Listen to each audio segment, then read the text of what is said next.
It's time to accelerate. Hey friends, this is Andy. Welcome to episode 497 of Accelerate, the sales podcast of record where I hold in-depth conversations with today's leading experts in sales, marketing, and leadership 6 days a week. Joining me on Accelerate today is Andy Fowler, co-founder and CTO of Nutshell CRM. Looking forward to talking with Andy because I really want to dive into what the future of CRM systems for small and mid-sized enterprises really looks like, and also talk more about the challenges of implementation and adoption of CRM at the small business level, and how we convince entrepreneurs and sales leaders in the small businesses that there's a lot of value in implementing and using a CRM system the right way. So, Andy Fowler, welcome to Accelerate. Thank you, Andy. It's great to be here. Well, it's a pleasure to have you. And I guess the first question I'll ask you is, so in your mind, what's the single biggest challenge facing sales reps today? Oh boy, well there are a whole lot of them, and hang on, let me think about that, because so frequently we hear what sales managers, the problems that they face. You know, we're a CRM company, and we hear a lot from sales managers and the problems that they're finding, and what they'll tell us is the biggest problem that they face is finding good sales reps. I think that reps face a number of challenges, and I'd probably start by saying that dealing with technology and the dozens of tools that are available to them is pretty high on the list. Dealing with the tools, that's interesting. Okay, so not necessarily anything relative to dealing with the customers per se, but so yeah, I mean, certainly you hear from a lot of people that there's over proliferation, if that's not a redundant saying, of tools in the sales stack these days. I mean, what are you guys seeing going on in that regard?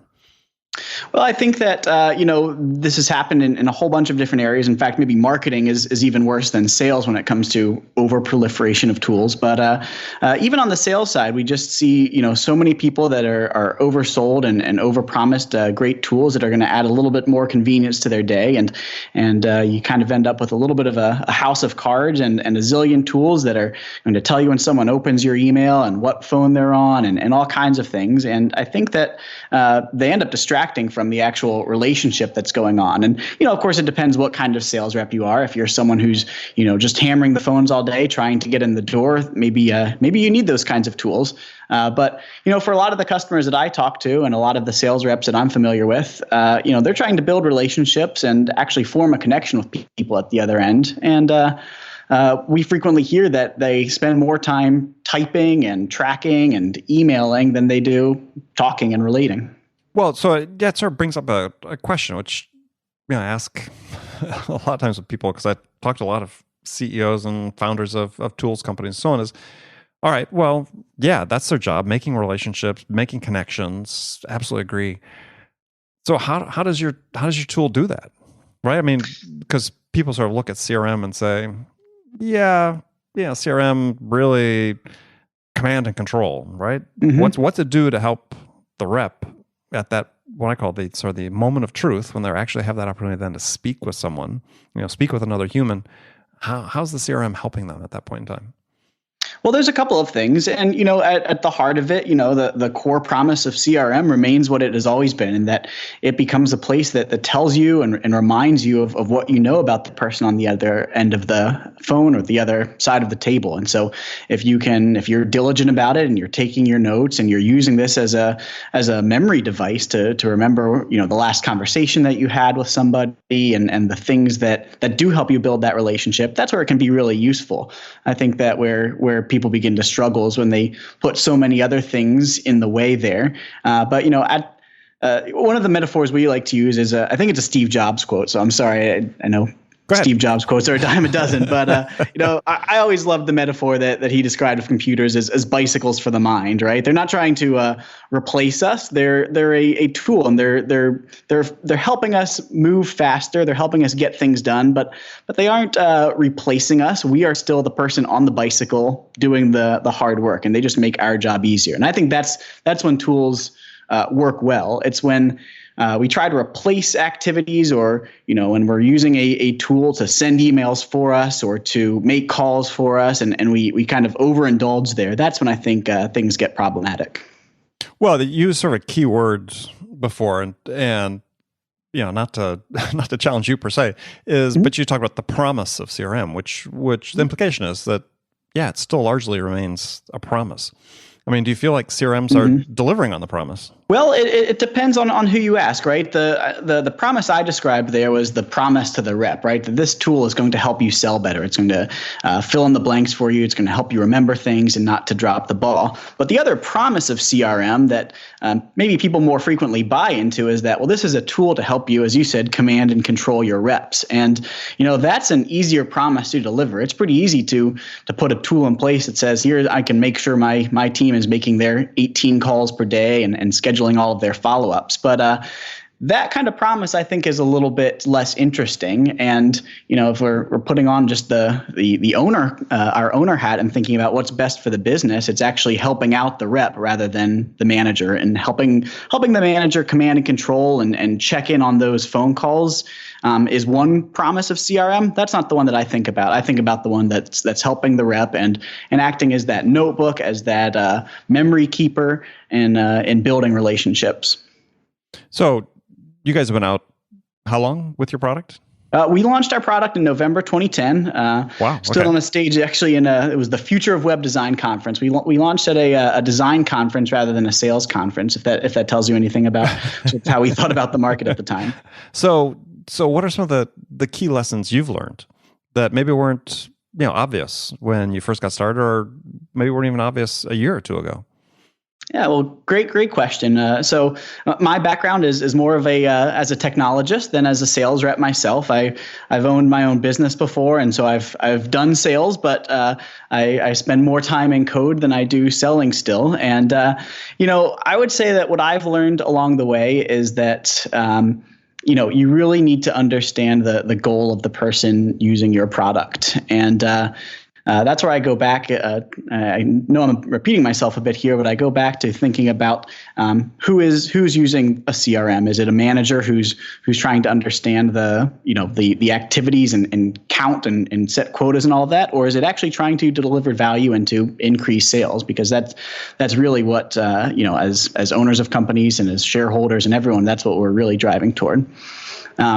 That was a little bit of a roundabout answer on what I've learned, though. I learned a whole lot of other things along the way. Well, one of the exciting things we learned was how tightly connected CRM really needs to be. We were the first CRM to really integrate heavily with Google Apps back in 2011, and we saw a great deal of value both for us and driving leads and interested people in our product at the time, and we also saw a lot of value in how it helped out reps. And we continue to find new ways where we think that CRM doesn't stand alone. It has to be well connected to the other tools that you use. And so as we look at this over proliferation of tools, we try to figure out where CRM belongs and where it doesn't. Well, so one of the questions, I guess, is going back to your formative years as a company, not to you as personal, but CRM space seems awfully crowded and was in 2010. So yet that hasn't stopped a lot of people from, including you and subsequent to that, there's still new entrants coming in, it seems like, all the time. So what is there in the market that you saw that said, there's an opportunity for us? The hype about Salesforce, having 99% of the customers notwithstanding, you obviously saw an opportunity. So what was that opportunity that you saw? Yeah, well, let me. When we founded the company in 2010, like I said, we launched November of 2010.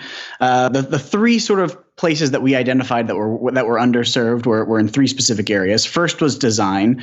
There were no products that were just well designed, intuitive, easy to use. If you recall, that was the time when the iPhone was rocketing into popularity, and people suddenly expected a lot more sort of consumerification of business applications. Right. Salesforce at the time and even still was ugly and kludgy and easy to use because it was a moderate improvement on Oracle and SAP, which are ugly and kludgy and terrible to use. So we firstly and most importantly believed that design was just an undervalued part of business software. We also saw, and this might sound a little bit geekier, but you're entitled. You said you're the technical guy. You can be as geeky as you want. Well, fair enough. Well, the other thing that frustrated us about the market at the time was, even Salesforce was charging for API access, and CRM is kind of the most sensitive and important data that your business owns, and we felt that API access and making sure that customers still retained ownership of the information they put in a CRM, especially since we had all gone to the cloud by that point, but making sure that ownership and accessibility of data in the product was important to us. So I think Salesforce at the time was charging still hundreds of dollars a seat if you wanted an API license, and so that was another core piece of it. And the third was mobile, and we were the first CRM to Android. We launched in 2010 on iOS, and that remains a super important part. I think we're no longer the only company who realizes that. Many companies and probably the majority of our competition are aware that mobile is incredibly important. But in 2010, it was a wide open space. So who's your target market? I mean, what's the ICP for you guys? Yeah, no, and this has been a really interesting exercise that we've been on probably for the last 2 years now. When we launched, we pretty much just said we are the CRM for small business, and because we were well designed and we had these other sort of value propositions, that was is really as far as we cared to narrow. Now, to your point, the market is crowded, and there's a lot of other players on the field. For us, it goes back to what I was talking about earlier, sort of sales reps who actually care about relationships. There are a lot of companies that are now inbound, very high volume of transactional leads that are coming in through a website. And, those companies are interesting, and there are CRMs that work well for them. HubSpot, of course, being one that's pretty high on the list. And in a way, our company kind of is one of those. We have a lot of inbound leads. Yep. But our ideal customer and the ones that we love to talk to, in fact, the ones that we know well, are the ones who build a long-term relationship with their customers. They may sell to the same customer over and over again. And in a way, these may sound like the less sexy companies out there, but they are reps who are still jumping in their car and driving out to get lunch with someone. I spoke with a customer a few weeks ago who walked me through his process of how he looks at Google Maps and still does his sort of traveling salesman problem. And those kinds of companies who have a long running sales process, they're outbound, they're not just sitting there collecting a bunch of leads from a form on a website. Those are really interesting to us because they have a lot of unique challenges, one of which is just managing a sales process that could be lasting 6 or 9 or 12 months. Sure. Yeah, no, I love it. I mean, it's funny. I was actually just talking to somebody just an hour or so ago, VP level sales in the Bay Area at a tech company, and I was telling him a story, and he found hard to believe, and I sort of tell the story just to illustrate how there is this bubble that the tech industry operates within, which they think all companies are alike. I was talking about a company I spoke to a VP at a few months ago. 100-year-old company, I think 60 sales reps, mostly in the field. Their big initiative for 2017 was to install their first CRM system. And he found that unbelievable and to some degree, right? But and I was saying, well, yeah, but that's the world out there, right? I mean, that's part of my impetus for doing this show and bringing people like yourself and other CEOs and technical founders on to talk about their sales tools and so on is help expose what's going on to the people that aren't using those, that aren't in the know, so to speak, and take advantage of simple tools like email tracking, as you mentioned earlier. Yeah, it's phenomenal to hear that kind of story. In a way, sometimes you realize how the industry is flipped on its head. You'll look at a technology startup with maybe 5 or 6 employees, and they've got their Salesforce installation, and they've got this huge stack of sales and marketing tools, and they're pre-revenue. Right. They've got this whole thing set up and ready to go. They've got their SDR and AE playbook all mapped out.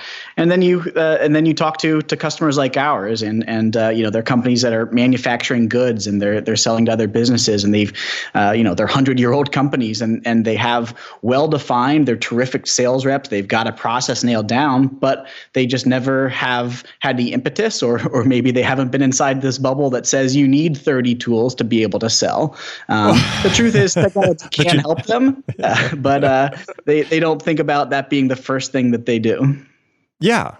Well, I mean, certainly technology can help. To your comment, how much technology they need. Yeah, probably not as much as everybody thinks they do. I mean, so one of the conundrums, and this is, for listeners that probably roll their eyes when I say this, but because I say it all the time, is there is no proof that I've seen that's come across in terms of research or anything else saying that this huge infusion of sales technology and marketing technology have improved productivity.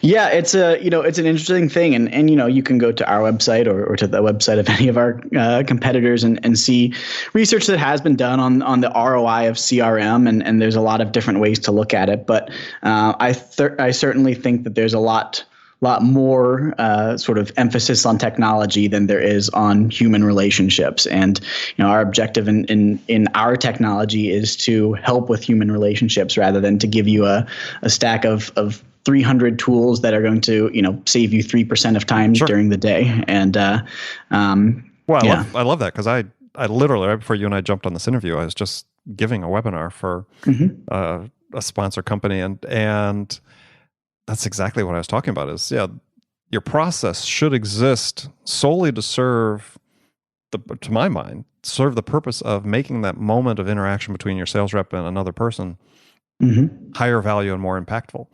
And if your sales process doesn't do that, then it's the wrong process. Right.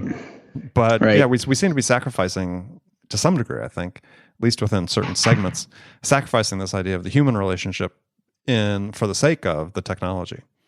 Right.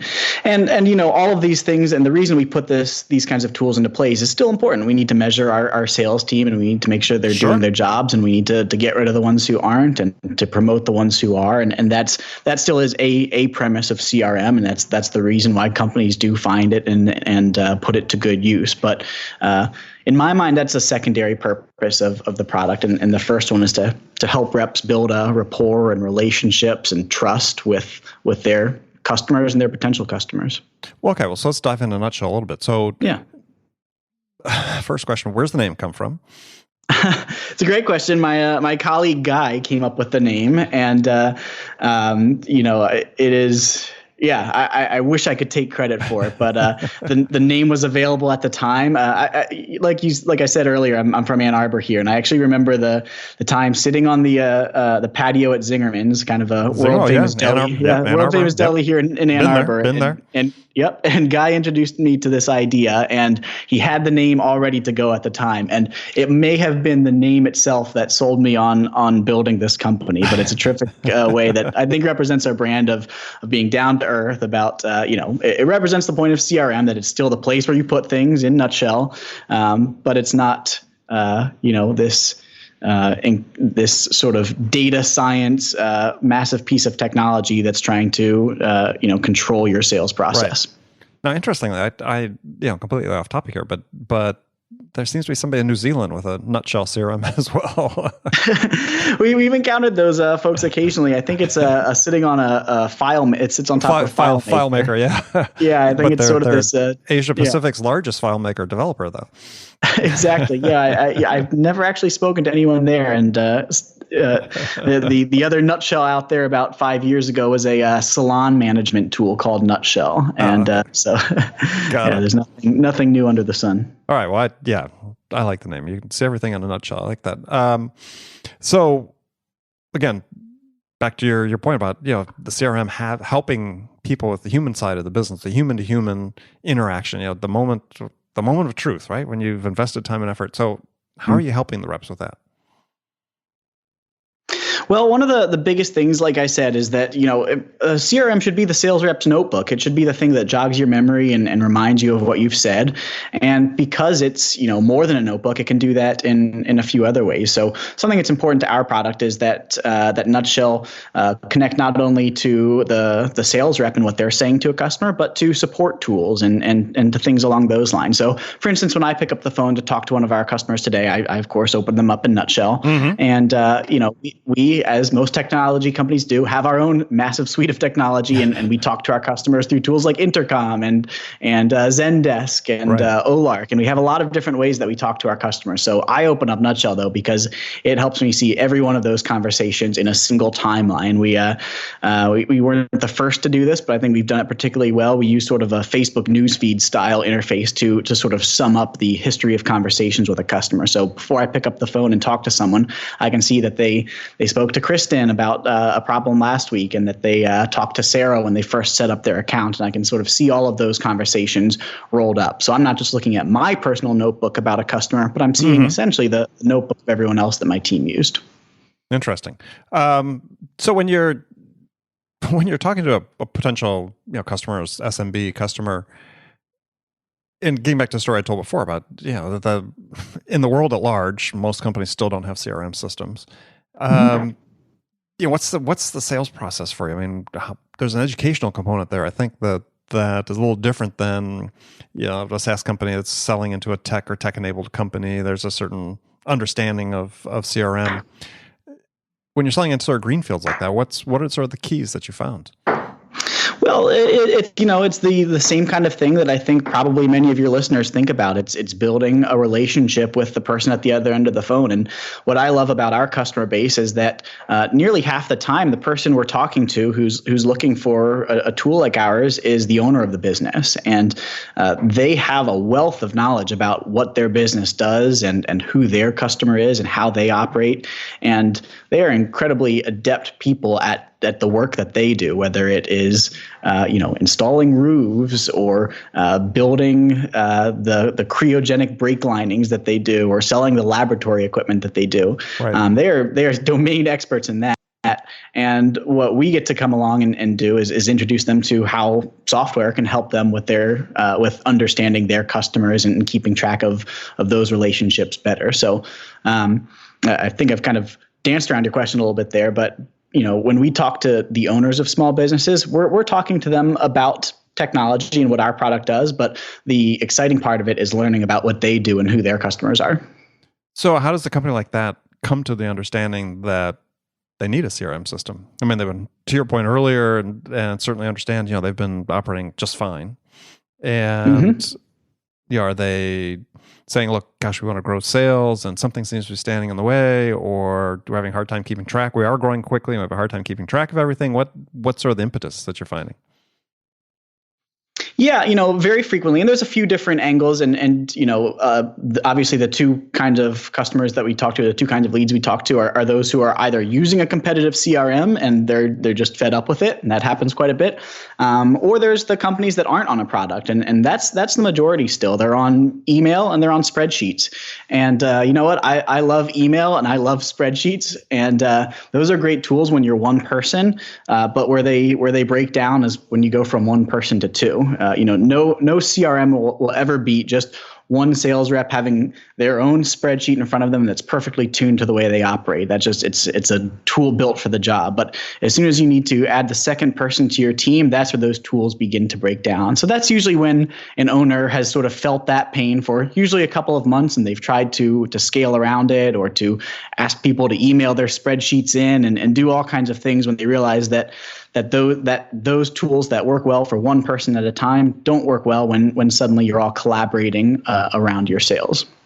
Well, for somebody who's listening to the show, who is either a sales leader at a smaller company, or CEO, entrepreneur, what are sort of the evaluation criteria they should use for CRM? Because gosh, there's a default position, right? Let's go buy Salesforce.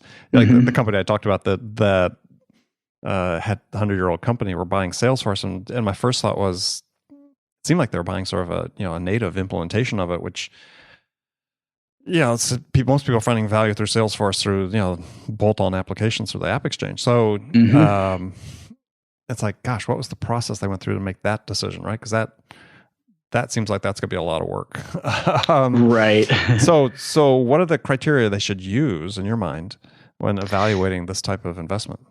Yeah, I think I already shared I stood on the soapbox earlier about this, but we talked to so many, small technology companies that have reached for Salesforce because they hear it's the one that they're going to need when they're 100 people or when they're scaling to 1,000 people, right? Where we find a lot of rapport is when we talk to customers who understand, scaling the mountain that you're on, and that it doesn't make sense to buy the tool that Hewlett Packard or that Dell uses, but to find the tool that works for your team. And I think there's this sort of attraction to the tool that Silicon Valley is using, and that just doesn't work for a small business. And I think we all kind of like the idea of using the tools that others use, but I would say find the tool that just fits you like a glove. Find something that solves the exact problem that you have, not the problem you expect to have 12 months from now, because you'll know more about that problem then. Oh, interesting. So do most of your customers do a free trial?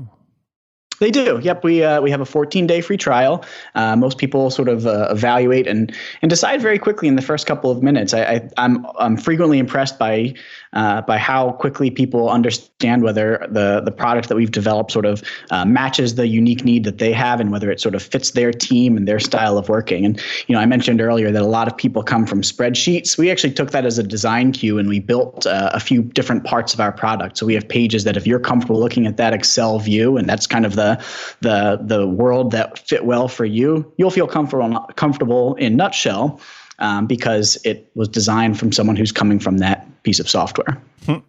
Interesting. All right. So a couple questions about the CRM market. So as I said before, early in the conversation, there's no shortage of companies in that space. You bet. We're now starting to see in the sales stack space in general, like in the sales development platform space and others, some consolidation taking place.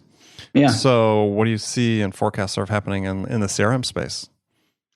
Oh boy, I'm not much of a prognosticator, so I don't know too much about where it's going. But what I've seen so far, I've been impressed. We watch very carefully the product Relate IQ. In my mind, they were one of our more fierce competitors for quite some time, and Salesforce bought them up a few years back. And the reason I admired that product so much is that it actually had a pretty similar thesis to ours, and that the relationships are what mattered, and that tools can help you manage those relationships, but that spending all of your time trying to manage to quota and everything else can be a bit distracting. So that was a product that we watched closely, and Salesforce, from my understanding and from what we've seen, sort of gobbled that product up, not just to use it in the small business side, but because enterprises could also use that same kind of technology and that same approach to relationship building. There's as you said, our space is pretty competitive. There's a lot of folks who have staked out a position in the ground. I have to admire what ProsperWorks has done with Google. They have hitched their wagon very, very closely to Google Apps. And so if you are a business that really lives and breathes Google Apps, I think that ProsperWorks fits nicely in that ecosystem. They even use the Google material design framework, and it's it's their way of trying to create a piece of technology that doesn't feel foreign, that fits you like a glove if you are inside of that Google world. And I think that's pretty interesting. But there are a lot of businesses that don't use Google or don't think of Google as their sort of platform of choice. So be interested to see what else there is in that area. And so last question is, future of CRM in general, where do you think it's going? Great question. I think there's going to be a couple of angles. Base CRM's clearly staked out that they think the future of sales is in data science and AI and machine learning and all of that. And even Salesforce, they put a slightly friendlier face on it with Einstein. A lot of companies are kind of, I would say, drinking that Kool-Aid. That takes me back to my rant that, sales is still about building relationships, and that data can only take you so far. So what I would be looking for and be eager and more intimidated by when it comes to competition is products that really understand how to understand the relationships that you're building with your customers rather than the data about your customers. And Yeah, I don't know that anyone has well figured that out yet. And actually, maybe the most interesting piece there was Microsoft's purchase of LinkedIn. And right. I don't think it's a perfect way to understand relationships, but it's certainly the platform where all of us are on and that knows about a lot of our relationships. So there's surely going to be more coming out of that. Oh yeah, there has to be. I mean, it's like if there's not, why did they do it? Yeah, we were, as you've probably seen, a few years back, LinkedIn used to have a terrific API that opened up a lot of small business CRMs like ours to their network, and they shut it down. And we and Insightly and Base and Capsule and all of those guys were all kind of kicked out. And Microsoft and Salesforce were the two that were still allowed into that walled garden. And hopeful for that to change still someday, but we'll have to see where that goes. Yeah. Don't hold your breath on that one. I'm not. All right. Well, good. Well, Andy, we're just about run out of time. So tell folks how they can find out more about Nutshell and contact you. Okay, great. Well, no, I appreciate your time, Andy. And folks are interested in learning about Nutshell and what we're up to here, it's nutshell.com. We have a free trial there. And if anyone is interested in talking to me directly, I'd love to talk to you. This is, like I said, I spend more time in code these days and looking to spend less time doing that and more time with our customers. So you can get a hold of me at andy@nutshell.com. And I'd love to hear from your listeners.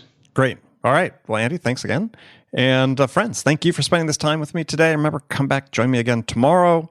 Listen to another one of our great episodes, great interviews with experts like Andy Fowler. Until then, appreciate if you get a chance, go to iTunes, subscribe to this podcast, leave a review, or you can do this right on your phone. We want to hear what you have to say.